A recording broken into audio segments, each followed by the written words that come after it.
வணக்கம். நான் இப்போ என்னத்துக்கு வந்தேன் என்றால், நான் இப்போ இரவு முழுக்க யோசித்து பார்த்தேன் என்ன நடந்ததுண்டா. இப்போ நான் எப்படி யோசிக்கிறேன் என்றால், இப்போ தமிழில்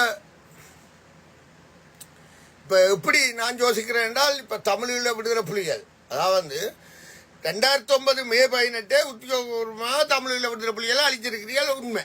சர்வதேசமே கொலை செய்திருக்கிறீர்கள் என்றதுதான் உண்மை. இப்போ நான் கேட்கிறேன், இந்த விசாரணைக்கு சர்வதேசத்தை கேட்கிற அரசாங்கங்கள், இப்ப தமிழ் கட்சிகளையும் கேட்கிறேன், இந்த தமிழ் அரசியல்வாதிகள், இந்த நாடுகள் இந்த தமிழிடம் சர்வதேச பொறிமுறை தான் வேணும் விசாரணைக்கு என்று கேட்கிற அவ்வளோ பேரையும் கேட்கிறேன். இப்ப எந்த கேள்வி என்ன எழுக்குது என்றால், நான் ஒரு தமிழீழ விடுதலை புலிகளின் நீதிபதி, ஒரு PLOT புலட் தலைவர் என்ற முறையிலேயும், தமிழீழ மக்கள் விடுதலை கழகத்தின் தலைவன் என்ற முறையிலேயும், ஒட்டுமொத்த